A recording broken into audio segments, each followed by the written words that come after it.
आप देख रहे हैं इंडिया पब्लिक खबर और मैं हूं अर्जिता। अब वक्त हो चुका है स्पेशल बुलेटिन का, जिसमें हम आपको रूबरू कराते हैं देश और दुनिया की तमाम बड़ी खबरों से विस्तार से। तो चलिए बिना किसी देरी के शुरू करते हैं खबरों का सिलसिला। रूस यूक्रेन जंग के बीच पोलैंड ने आरोप लगाया कि रूस ने उस पर मिसाइलें दागी है। पोलैंड के प्रधानमंत्री के प्रवक्ता ने कहा कि उनके देश में रूस में बनी 2 मिसाइलें गिरी हैं। इसमें 2 लोगों की जान भी चली गई। रूस ने पोलैंड पर मिसाइलें दागने से इनकार कर दिया है। इस बीच सबसे चौंकाने वाला बयान अमेरिकी राष्ट्रपति बाइडेन का रहा।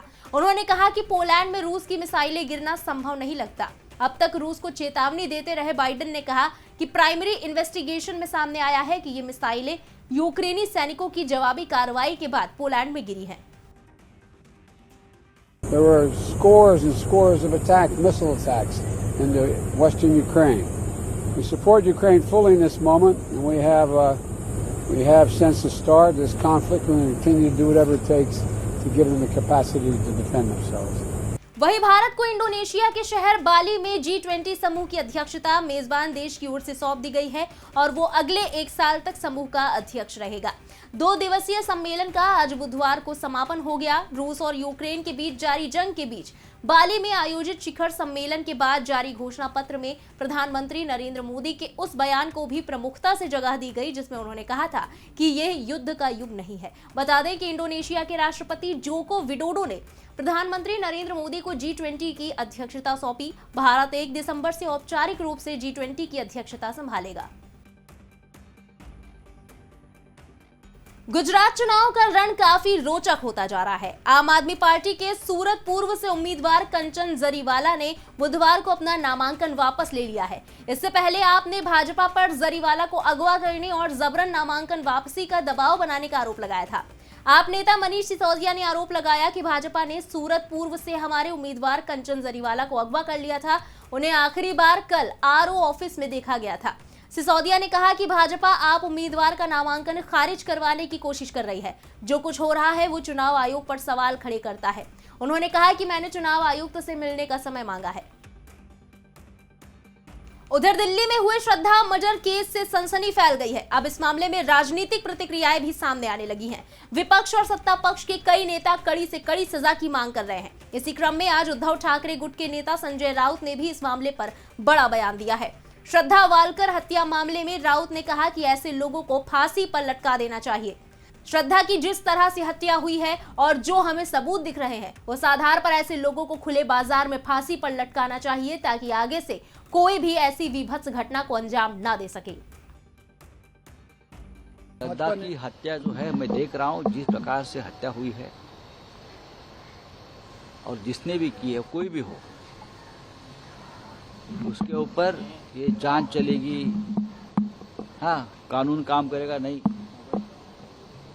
जो हमारे पास अब एविडेंस दिख रहा है कि उसने ही किया है, ऐसे लोगों को मेरे बाजार में फांसी पर लटकाना चाहिए, चाहे कोई भी हो।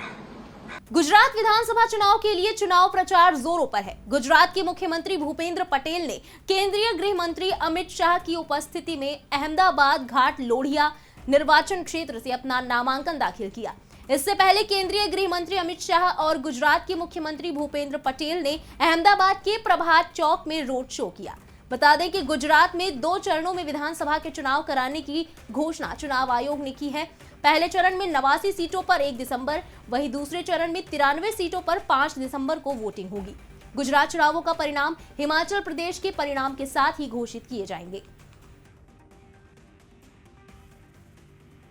दूसरी तरफ मुख्यमंत्री योगी आदित्यनाथ बलरामपुर दौरे के दूसरे दिन बुधवार को आदिशक्तिपीठ देवी पाटन मंदिर पहुंचे। यहां सीएम ने पूजा अर्चना की और गौशाला भी गए। गौशाला में मुख्यमंत्री ने गायों को गुड़ खिलाया और गायों की विशेष देखभाल करने के निर्देश दिए। मुख्यमंत्री ने मंदिर में दर्शन करने आने वाले श्रद्धालुओं को किसी प्रकार की दिक्कतों का सामना न करना पड़े, इस बात पर विशेष बल दिया। बढ़ते हैं अगली खबर की तरफ। राजस्थान में उदयपुर अहमदाबाद रेलवे ट्रैक पर विस्फोट के 2 दिन बाद डूंगरपुर जिले में सोम नदी पर बने एक पुल के नीचे बोरियों में भरी जिलेटिन की छड़ें मिली हैं, जिनका वजन 185 किलोग्राम है। पुलिस के अनुसार खदानों में विस्फोट करने के लिए इस्तेमाल की जाने वाली छड़ें मंगलवार दोपहर को बरामद की गई। जिस स्थान पर ये छड़ें मिली वो उस ओड़ा पुल से लगभग 70 किलोमीटर दूर है, जहां शनिवार रविवार की दरमियानी रात को विस्फोट हुआ था। फिलहाल पुलिस आतंकी साजिश की जांच कर रही है।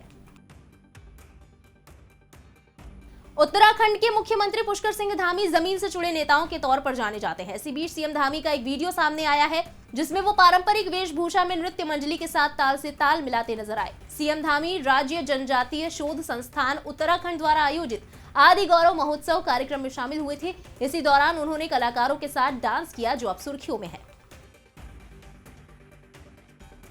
वहीं पटना विश्वविद्यालय छात्र संघ चुनाव को लेकर माहौल गर्म होता जा रहा है।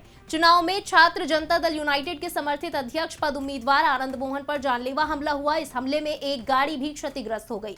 ये घटना जीडीएस महिला छात्रावास पीयू के पास घटी है। बता दें कि पटना विश्वविद्यालय में छात्र संघ चुनाव 19 नवंबर को होना है। पूरे विश्वविद्यालय में मतदान के लिए कुल 48 मतदान केंद्र बनाए गए हैं। विश्वविद्यालय प्रशासन ने इन मतदान केंद्रों की सुरक्षा के लिए जिला प्रशासन से सहयोग मांगा था, जिस पर जिला प्रशासन ने बूथों की सुरक्षा के लिए अलग से पुलिस बल देने के लिए सहमति दी है।